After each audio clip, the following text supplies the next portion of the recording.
For those of you who don't know me, I'm the jerk who actually reads all the documents. And I've discovered along the way that, thank you, and for those of you who want to take a nap, go ahead, because I'm with you. For those of you who don't know me, I'm the jerk who actually reads all the documents. And I've discovered along the way that it is actually somewhat possible to find the surveillance programs that we don't know about, or at least see where they exist. So the idea behind my title, The Black Holes in the Surveillance Map, and this actually I think I owe to Quinn Norton, sort of. I was describing her how I guessed in 2009 that they were using pen registers to collect all the metadata of Americans. And she's like, what you're doing is finding the negative space and pointing to the surveillance program that lives in that negative space. So I'm going to talk a little bit about 2009, some negative space that other people have identified, and some that we should brainstorm, because if we can figure out what's in there, we're going to understand more about what the government is collecting on.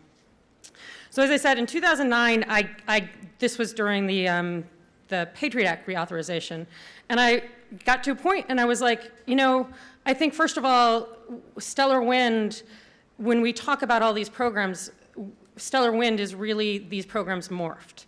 And at some point in the middle of the debate on reauthorizing the Patriot Act, I was like, you know, I think they're using pen registers to collect all the mass data that they did under Stellar Wind. And I also think that they're using the pen registers to figure out how to wiretap, and that goes right into Protect America Act, then FISA Amendments Act. And I was right, but I didn't pursue that, and I'll get to why in a second. The reasons I got to that guess, a lot of it has to do with the crumb. There will be a theme here, the crumbs that Russ Feingold and Ron Wyden leave, right? And also the crumbs that Dianne Feinstein, to her great credit, leaves. But in 2008, as part of the FISA Amendments Act, Russ Feingold basically had an amendment that would have prevented backdoor searches. For those of you who don't know, the PRISM, if you read the Snowden documents, for those of you who don't know, that program targets foreigners, collects a ton of data on Americans, and FBI searches that data anytime they open a new investigation, whether it's national security or not. So if they get the data, they get all of the data that's terrorist related, probably Chinese spying data, probably hacking to the extent that they can collect that under 702. So that just sits there in an FBI server and can be accessed not even just for criminal purposes, but even just to, we want to find an informant in a particular community, let's see who is talking to, say, Julian Assange, right? And he is somebody who I almost guarantee you people we know got backdoor search stuff of, because he's a legitimate 702 target. So anyway, so Feingold tries to make it, to segregate all US person data and only permit these backdoor searches. I mean, he wasn't even saying you can't do backdoor searches, he was just saying you can only do them for national security. Veto threat. And when you see veto threats during surveillance debates, that's a pretty good sign of what they really care about. After this, I don't know if you really want me to read all of this, but you know, they basically said, you can't make us segregate national security data from this other data, and you can't make us segregate US person. This is kind of what Bill Binney has always argued, right? That US person stuff should be encrypted. You can't make us do that. If you make us do that, we're going to veto this legislation.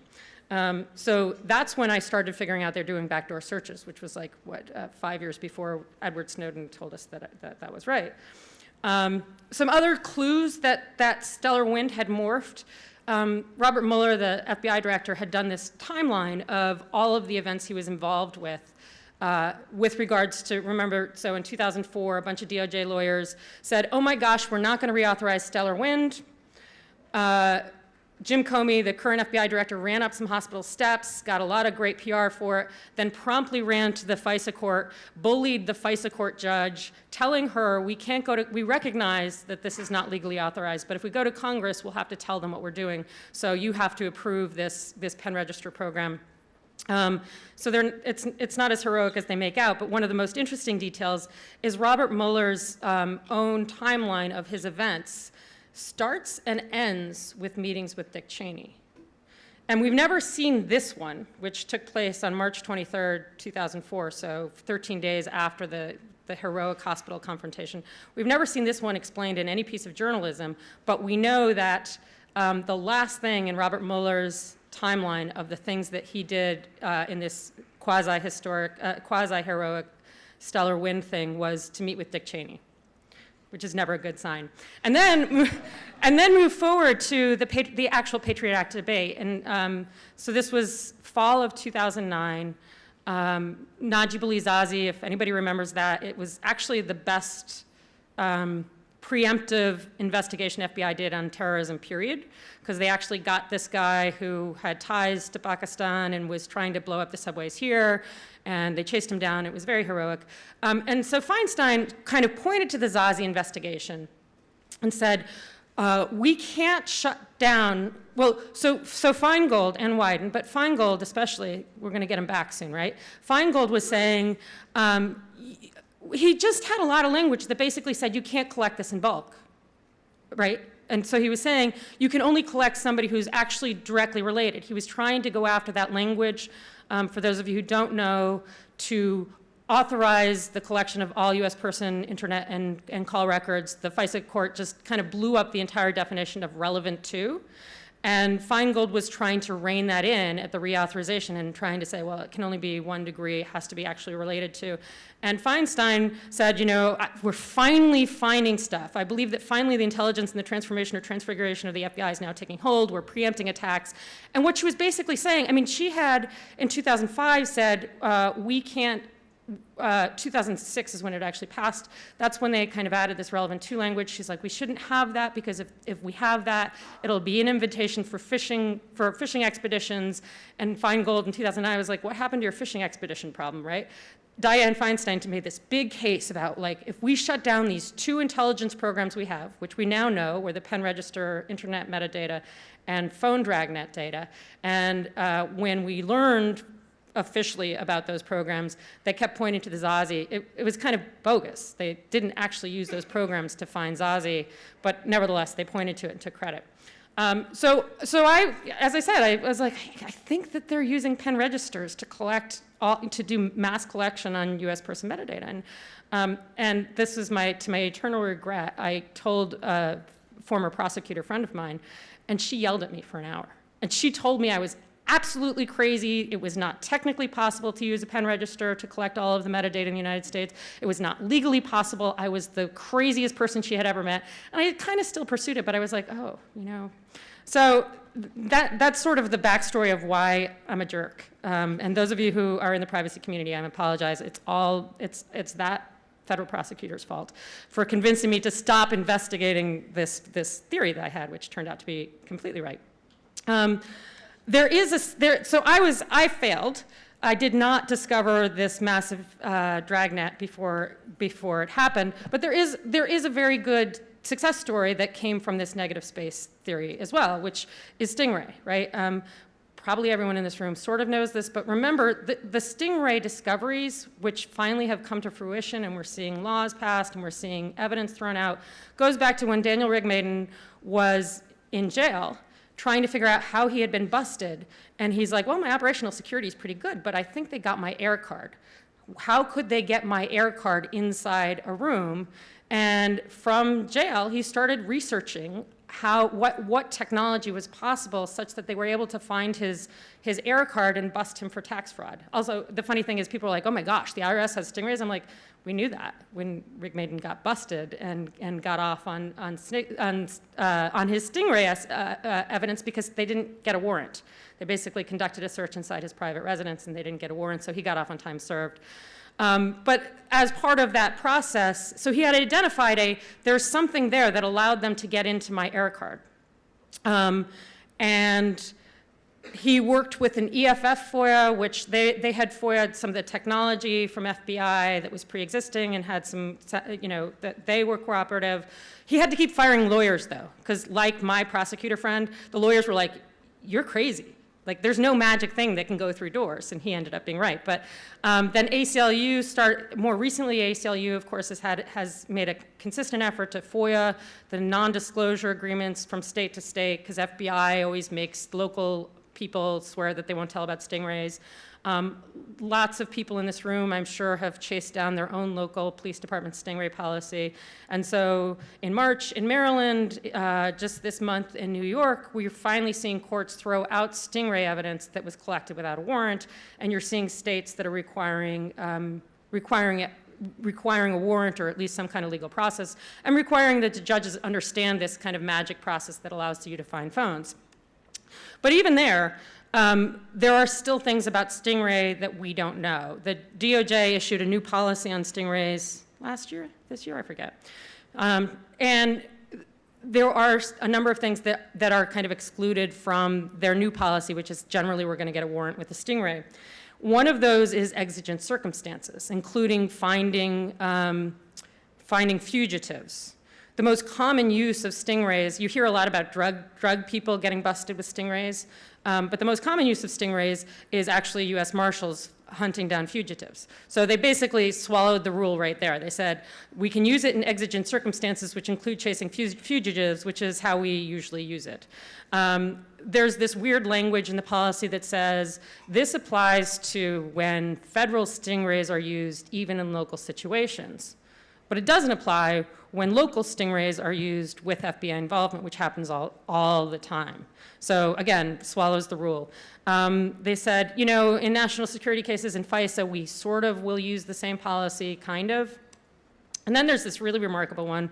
There may be other circumstances in which, although exigent circumstances do not exist, the law does not require a search warrant in circumstances making obtaining a search warrant impractical. In such cases, we may expect to be very limited. Agents must first obtain approval, blah, blah, blah, blah. So there's this other use, which is exceptional, not exigent.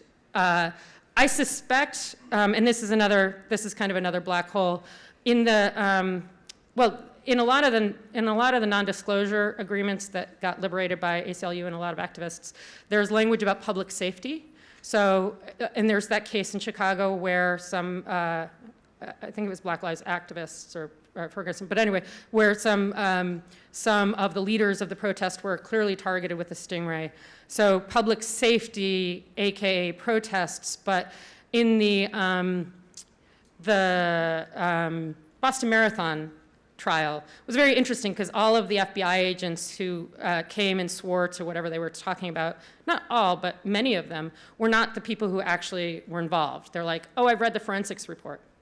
And that's, as I'll get to in a second, that's always a good sign that there's a reason they don't want to put the guy who knows everything on the stand, because if he was asked an interesting question, he might have to tell the truth. And so I think there's good reason to believe that there were stingrays at the finish line of the Boston Marathon as well. Also, again, you know, Facebook, there's also good reasons to believe that the brothers were facially recognized. But so that's, I mean, one of my goals for this talk is for you guys to read this and go, here's what I think exceptional is, and start brainstorming it, because that's the way we're actually going to identify these things.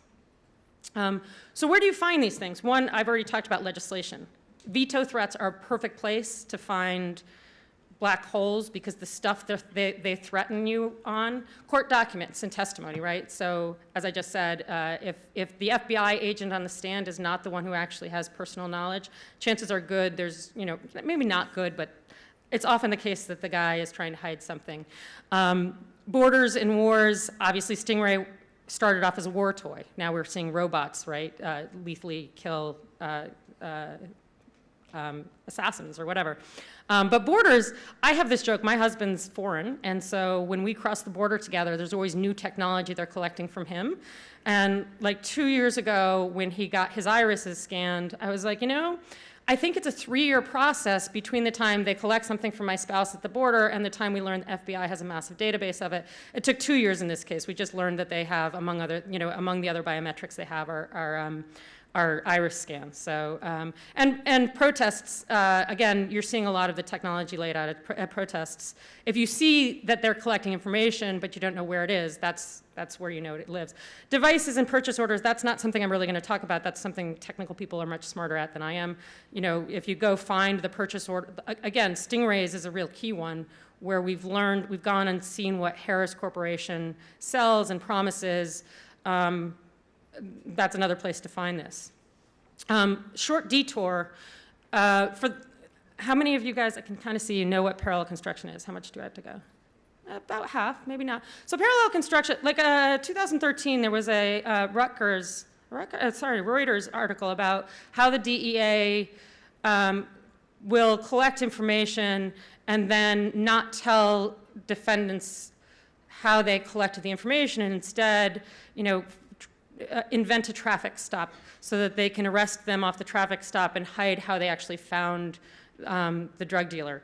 There was a particular case called Hemisphere where AT&T was using their 27-year database of call record data, including location data, and they would go and find co-travelers or what have you, drug dealers, find burner phones for the government, and the language in the Hemisphere documents that got leaked all say, make sure you don't tell where this information came from. Go get a separate subpoena and get the same information again, probably from Verizon, because a lot of the data in the AT&T database. So again, one of the ways in which we are not learning about these surveillance techniques is because defendants are not learning about them, right? Rigman did not learn about the Stingray. He had to force the government to tell him about it. And so one of the keys to learning where these surveillance things are how to spot parallel construction.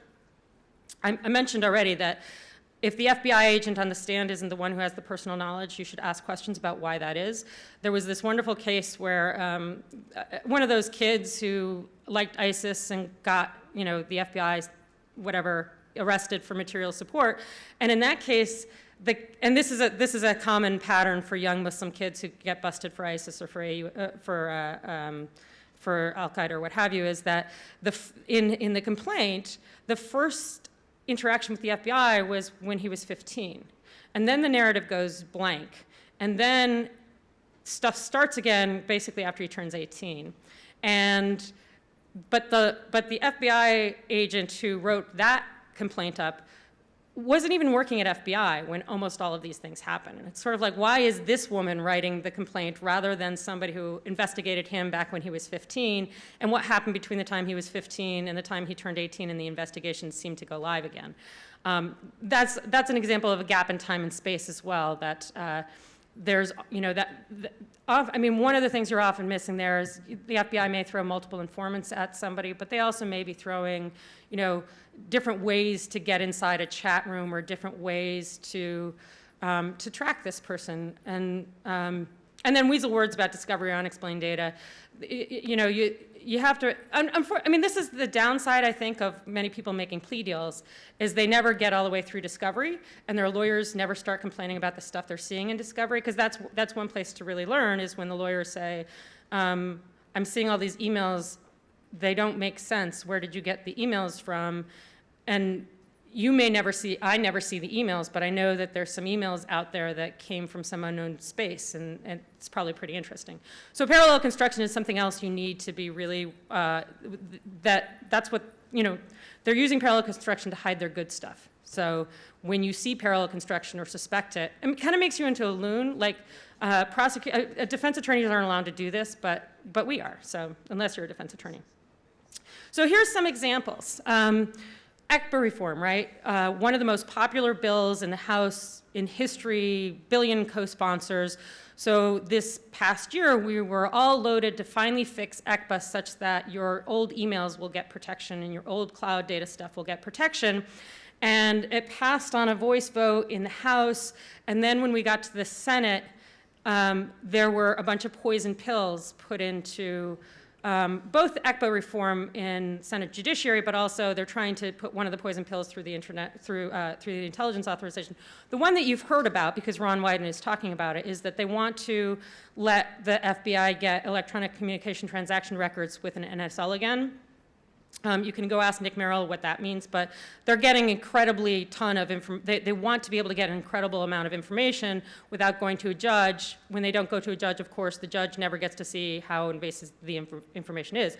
But the one that I think is even more interesting is that Jeff Sessions, who, oh, by the way, is the one who blew up the Patriot Act in 2009 when Feingold was trying to fix it. Jeff Sessions introduced an amendment that would allow the government to get stuff with an emergency request, but not require the government to come back after the, this happens a lot in surveillance. You can make an emergency request and then 3 days or a week or whatever, you have to come back and tell the judge what you did and prove that the emergency was real.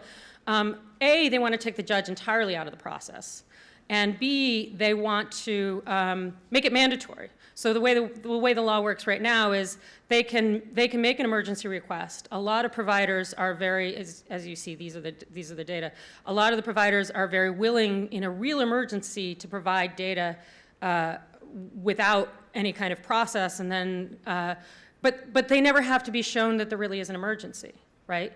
And so, and this is a point that a number of people are making.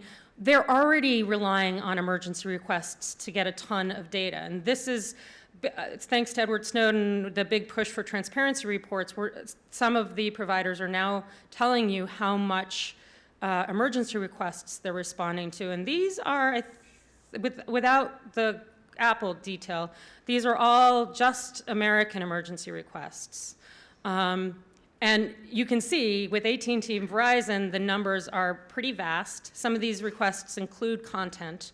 That Google and Facebook are willing to say that 74% compliance, that they are challenging some of these emergency requests. They also go to Congress and brag about the fact that after the Paris attack, they had data.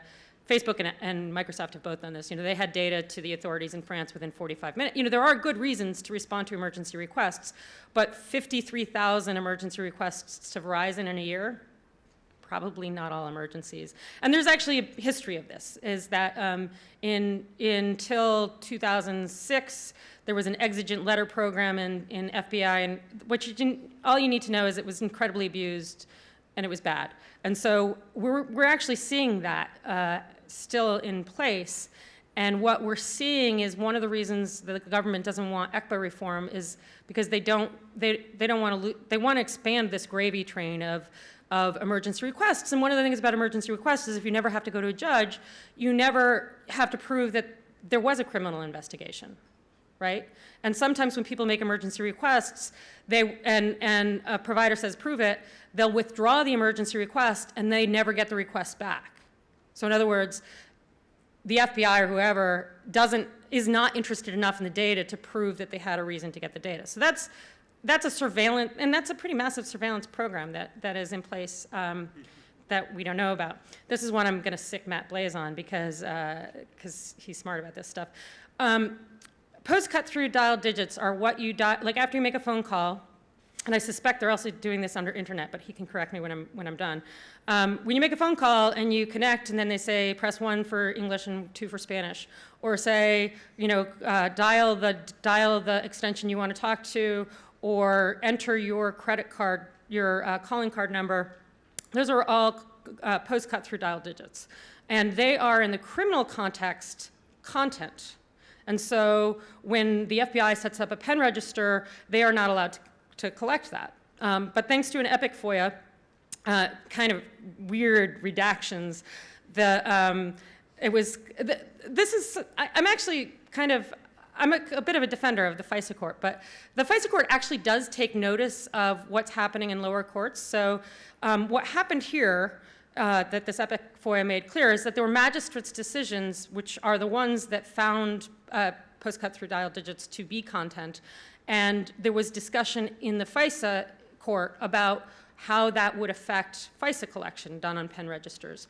And they still do it, and we know that they kind of upped, and I confirmed that it was post-cut-through dial digits because one of the magistrate judges whose opinion is considered classified, even though it's been published, was quoted from, and he emailed me, he's like, yeah, that's my opinion.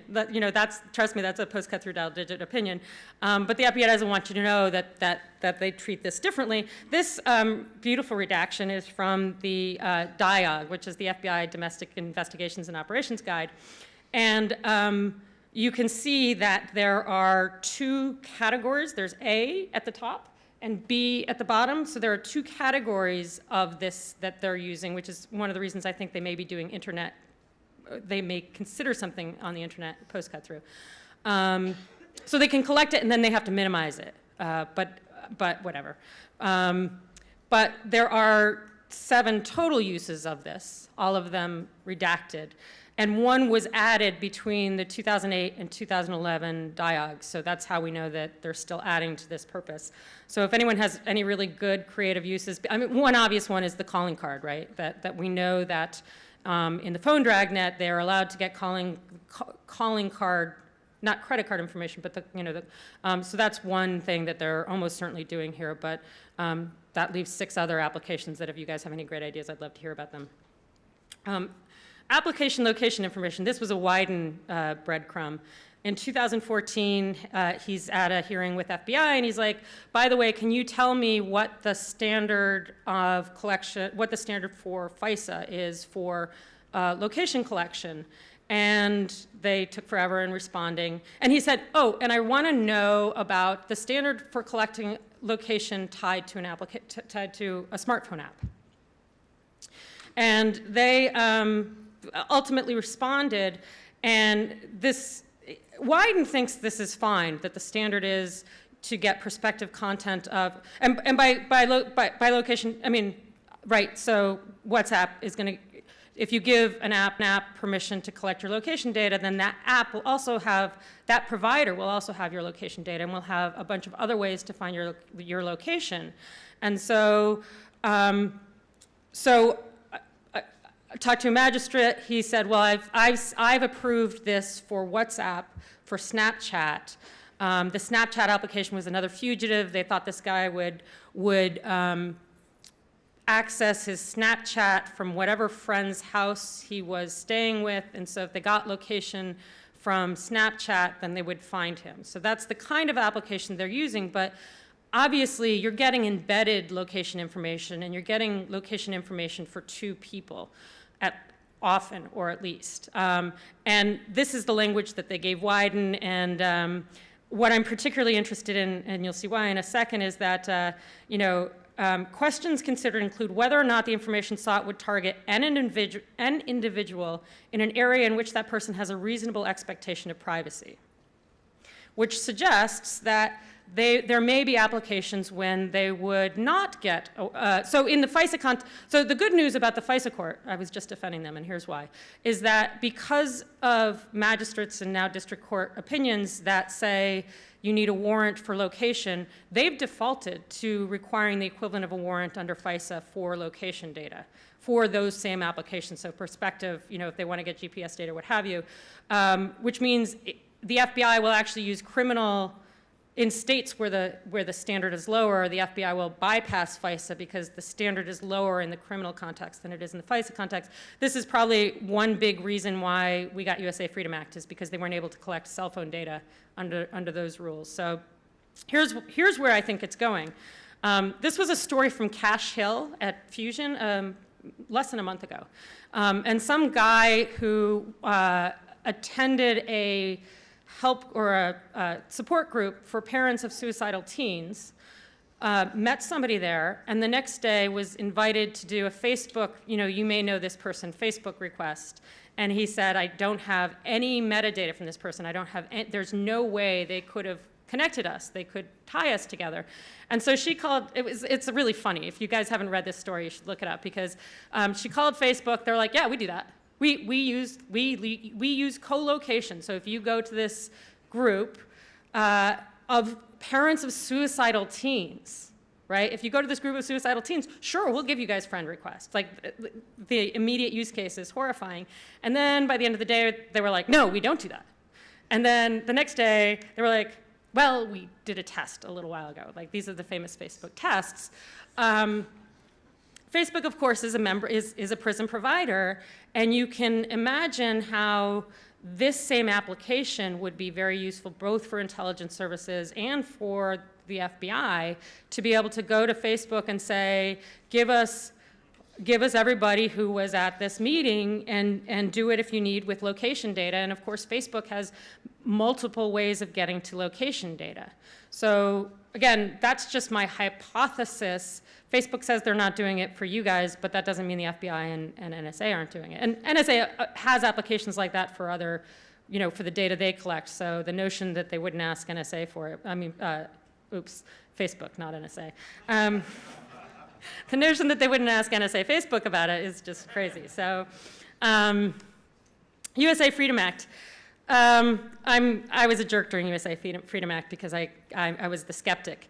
And you've heard over and over again that USA Freedom Act shut down bulk collection, right? Everyone here, who's heard that?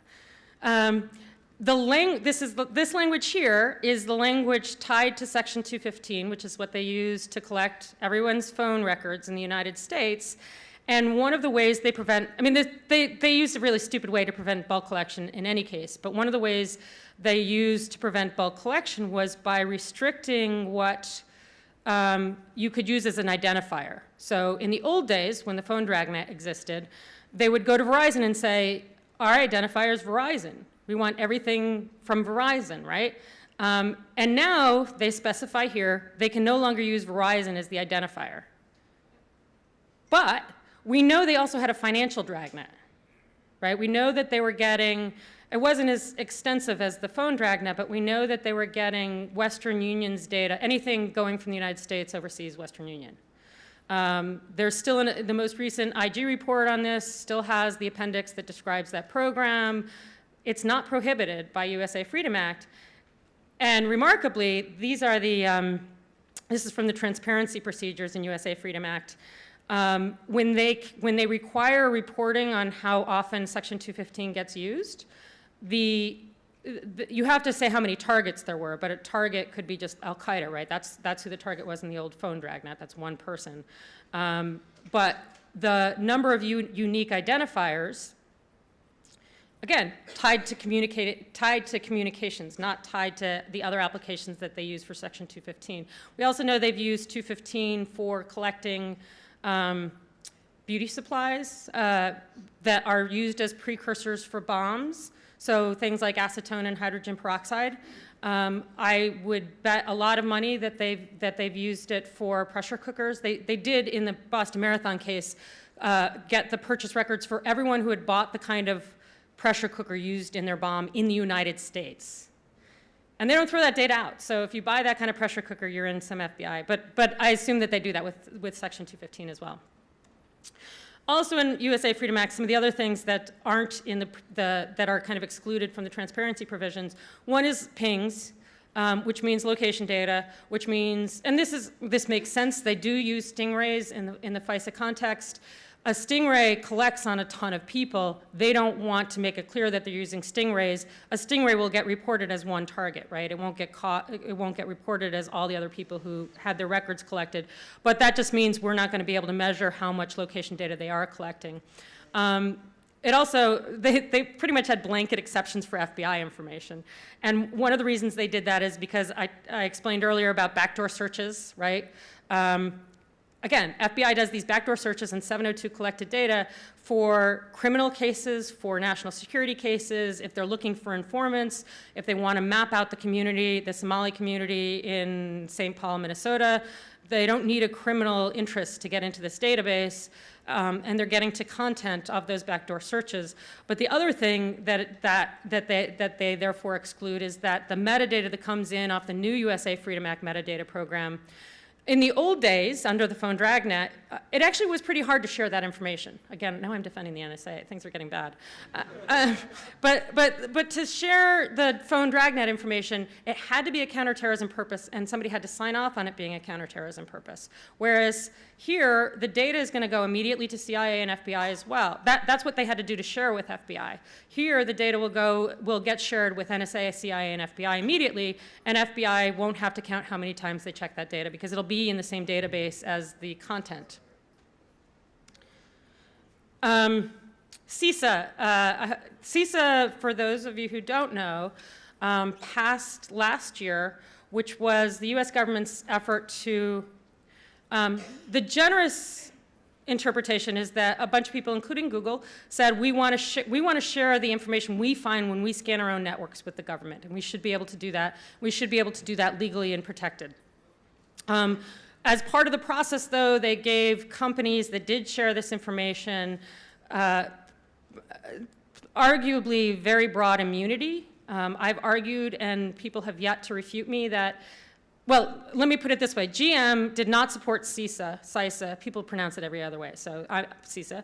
GM did not support CISA until it became clear that security researchers were no longer going to sit on their data for 5 years and were instead going to publish it. The day after that happened, they wrote a letter to Dianne Feinstein saying, we support CISA. I've argued that it is possible, had Chrysler gone to DHS and shared this information and said, hey, these security hackers just hacked our car, then it would have been, I think it would be harder for NHTSA to force Chrysler to issue a recall.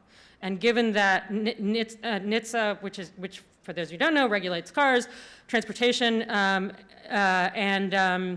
FTC are doing really good and aggressive things to ensure that companies actually do something to keep themselves safe. If they can no longer do that because somebody shared information willingly, that becomes a problem. But this data comes in and it can be used for, it's not just to prevent breaches, right? So it can be used for cybersecurity. It can be used for threat of death, serious bodily harm, or serious economic harm, right? Does that include IP?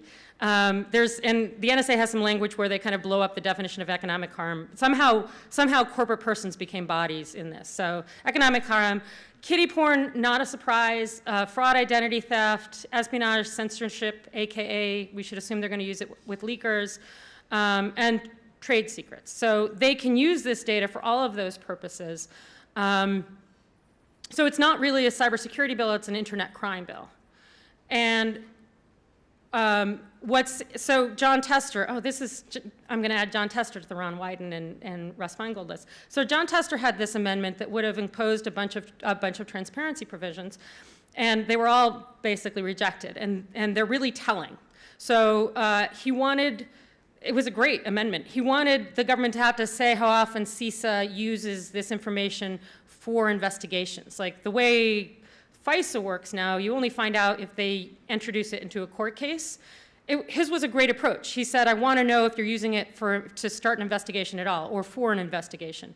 That got thrown out. He wanted to know how often a U.S. person, so the standard on FISA is you can't share U.S. person information, or it's FISA and 12333.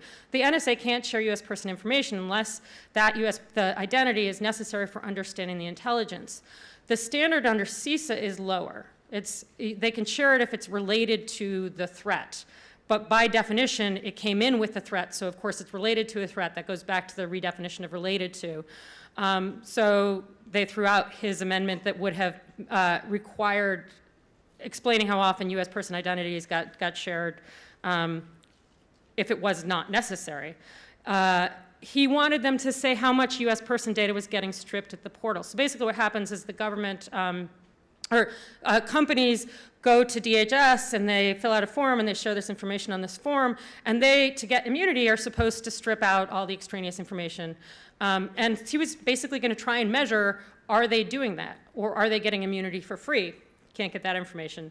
My favorite is CISA, when it was originally drafted, permitted, legalized what were then called countermeasures. We all freaked out. They renamed it defensive measures. And he's like, you need to tell, and this is all just telling Congress. This is not telling you and I. This is just telling the overseers of the intelligence community. So he said, you need to tell us if these defensive measures blow shit up. And they're like, no, we don't want to be obliged to tell you if we know that these defensive measures are blowing shit up. And then also he wanted to require them to say if indicators were getting shared with the FBI or the NSA. We can't know that either. And one reason why that's important is CISA, the way those of you who don't know how Congress works, AKA works, is you can prevent bad surveillance from passing through the House, but not the Senate. The senators are all squishy and they love surveillance, and there are not enough good people in the Senate. So CISA passed the Senate, it was going to go to the House, we were going to be able to muck it up in the House, and they said instead of passing it as a standalone bill, we're going to put it on the omnibus, so funding. And so the same people in the House who might have voted against a bad surveillance bill aren't going to vote against funding, because that's the way members of Congress work. And in that process, they did a couple of things. They stripped out like P-Club oversight, but the most important thing is they said, this whole thing is about setting up this this portal at DHS, and DHS made a fair effort at trying to ensure that it could protect privacy while it was doing this. And it said, well, the president can at any time go and tell Congress is not defined, go and tell Congress that we need a new portal. And everybody knows FBI wants their own portal. So the president can it's not at any time, but he can do it now. The timeline is up, so he can now do it. Go to Congress and say, skip this DHS portal, which makes some efforts for these privacy provisions. FBI needs its own portal.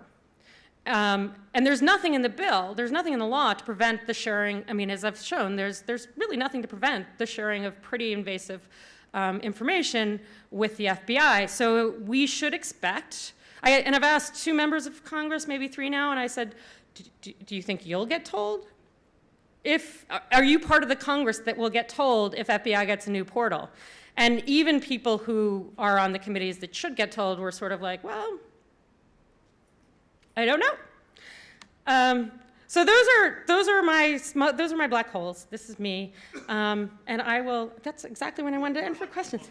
You win the gold star for on time. I win the gold star. So questions? Anyone who has questions or ideas how to the post cut through and.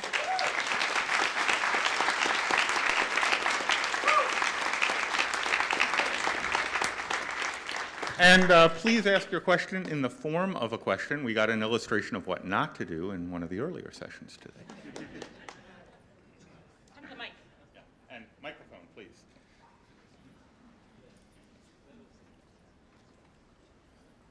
Hi, and thanks for your talk.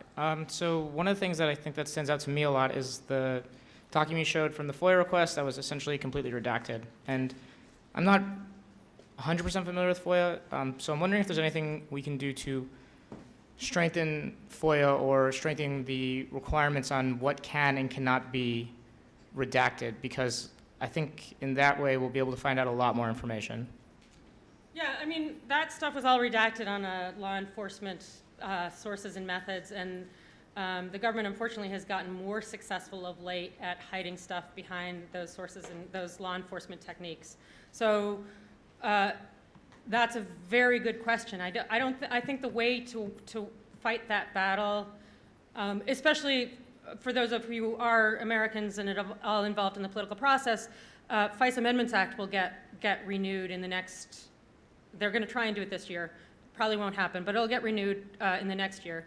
And the notice provisions stink. So the way in which we can start learning about these surveillance techniques is to really start pushing for notice to defendants, because they're the only ones who can do anything about it anyway. And I mean, one of the nice things about Daniel Rigmaiden is you had a really smart defendant, and you had somebody who was persistent and willing to fire lawyers to pursue this.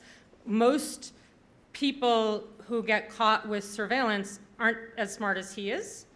Their attorneys don't have the time. I mean, they see more of this, although usually, if you're the public defense in this country being what it is, they're being pushed into plea deals, which means they often don't even get to discovery. But really, I think we will make more progress at making sure criminal defendants get discovery on all of these techniques than FOIA, and I'm sad to say that, but that's the reality. Hi, long-time listener, first-time caller. I'm really, really interested in the post-cut stuff that you were talking about, and I was wondering if you might have any more information to elaborate on services like Twilio or other web-based services that provide such services, and how that has been looked at within the intelligence community. I actually don't know, but that you're asking the question, I think, is a sign that if you can think of a use, assume it exists, right? I think that's like if there would be a good purpose for intelligence to collect it, assume they're going to do it. At least the NSA, because they have no holds barred, right? But certainly, that may not be a compelling answer, but right? Hi. 2 questions. First, on the matter of the post-cut digits, do you think that there may be at least a legal analogy between post-style digits and the latter parts of URLs in browser histories that may be usable by the government? And the second is that there is speculation in the halls that you may in fact be a super intelligent cyborg from the future, sent back to save us from the consequences of a mass surveillance system. And I wonder whether you could confirm or deny that on the record. Neither confirm nor deny. But, I'm sort of curious, Matt, whether you have any thoughts about. On the criminal side, URL content definitely is content. Did you hear that? So, on the criminal side, but would that be counted as a post-cut through? Probably not, but Yeah. So, I mean, it's considered different. It's treated differently according to the prosecutor manual. did you guys hear that? No, repeat it. Matt has a great yeah, paper coming out that addresses Yeah, this, it's so- complicated is the answer. And actually, that's the name of our paper. But I mean, one thing that I've sort of been curious on, they're going to get the URL stuff anyway with ECTRs. We are going to lose that fight. I don't. Maybe you're more optimistic than I am, but I think we're going to lose that fight, which means they're going to go back to getting the things they're going to get with ECTRs, with electronic communication transaction records, include URLs, include log data for websites, include, again, ask Nick Merrill because he's laid this all out. He spent years trying to bring attention to this ECTR thing. So it includes a ton of stuff, which is far more invasive than just email address metadata. And so that's where they're going to get the URL stuff. One thing I'm wondering is if they're getting passwords. Because we know that certainly the NSL, with the NSA, one of the things the NSA does is it correlates identities. So once you get stuck into their maw, they're like, I want to know all of the identities that this person uses, both on phone and online and on banking. And so I did this once for this criminal guy, the guy who got busted with the DEA dragnet. It doesn't matter, just he got busted. And but as a result, they showed his subpoena returns from Google. And he had, just from Google, including all of the Google services he used, he had about 65 different identities. Think about it. Think about like you've got your email address, maybe several email addresses, you've got home and work phone numbers, you've got some financial information, every identity you have on Google, and that's before you get to cookies. And they are getting to cookies on some of this stuff. So, and cookies would be another identity. And so what the NSA does, and I'm sure the FBI, is they glom all that together so they know who you are and all of your various guises. And that's when they talk about building a dossier about somebody, that's what they're really into. And one of the things that the NSA at least correlates identities on is passwords. So another reason to change your password is to have a different password for every site is so that the NSA can't correlate your identities as easily. So in this talk and on most of the talks about this topic, I tend to hear people talking about sites that I know I visit, like Facebook or Google. Have you seen in the course of investigating this any indication that ad networks or other kinds of sites that actually in many ways have got a wider cast net are also being co-opted or used as part of these processes? Yeah, right. We don't get transparency reports from them, right? We're never going to get transparency reports for them. Have I seen it? In terms of things that the national security folks or FBI would go after. They're a third party. And so there's no legal reason why the government couldn't go to them and get, for those of you who were in the Link NYC presentation earlier today, that is embedded data, and there's no reason the government can't go and obtain that data. One of the other interesting things about PRISM is between August of 2007, when they first passed the law and made their first requests to Yahoo, and February of 2008, when Yahoo got the actual requests, the scope of what they were asking for was much broader. So originally they were just looking for email content. And although it's entirely redacted, when Yahoo explained to the FISA court what they were being asked for in February 2008, they made it clear it covered all 4 of their business areas. So it included their news sites, it included their cloud storage, advertising. So that's a pretty good example where I assume PRISM is getting that. And there was no ad network included in the PRISM providers through 2013, but you never know what's happening in secret, right? Hi, thank you for your talk. That was great. I do wonder with the number of small instances that we've had here and there of this data being used to go after journalists, protesters, and lawyers, and potentially members of the political opposition. What are the signals that you have seen that are making you worried about the progress they're making towards these use? For members of Congress, the day after the Snowden leaks, there happened to be a DOJ oversight hearing, and even Barbara Mikulski, who is Senator D NSA, like she loves spying, but she was freaking out. She's like, "How dare you collect all our phone records? How dare you know?" And then Eric Holder had a briefing, secret briefing with members of Congress, and then after that, no member of Congress raised this issue again. If you look at the phone dragnet information, there's reason to believe that people like that get defeat listed. So at least my guess is, and this is an educated guess, but my guess is that the official phone numbers from members of Congress just won't ever show up on a phone dragnet search because the NSA kind of hides it. But that's not true for lawyers. It's clearly not true for lawyers. We know because the minimization procedures are public. We know that pretty much the only public. We know that pretty much the only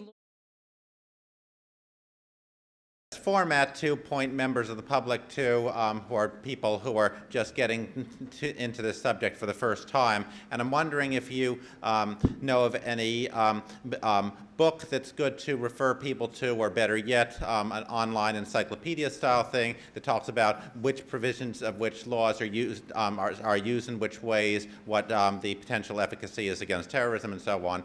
You know, some kind of format like that would be easier to digest and refer to and use to debunk false claims made by the national security apparatus than a blog would be for naive people. So yeah. I was wondering, how would you recommend getting our Congress critters, for those of us who have the privileges of U.S. citizenship, to pay attention to you, short of just calling them every time and saying, please vote against the USA Freedom Act or put teeth in it, as I've done? Okay, first for the wiki, if somebody wants to fund me to do that, actually some of us are talking about doing just that, so it doesn't exist, but give me money and I'm happy to do it. And I've got other people who are happy to help me on it, who are smarter on the technical side. But like that's not even been done for the Snowden documents yet. So yeah, it does need to happen. On the Congress, the good news is last week, I've lost track of time. Last week, we finally rolled out the Fourth Amendment caucus in the House, and it's a good left-right.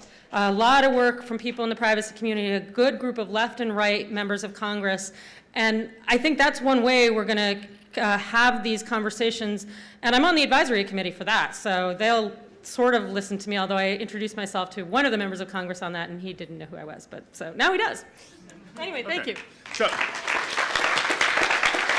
So before we give Marcy a really big hand, I just want to say I cannot confirm nor deny that she's a cyborg from the future, but I will tell you that many more times than I would care to admit, I've read her stuff and said, oh, Marcy's gone off the deep end. And then, you know, a year later, I found out, oh, Marcy was right. And that just always happens. So I'm on video? I'm voting for cyborg from the future, but I don't actually know. So let's give Marcy a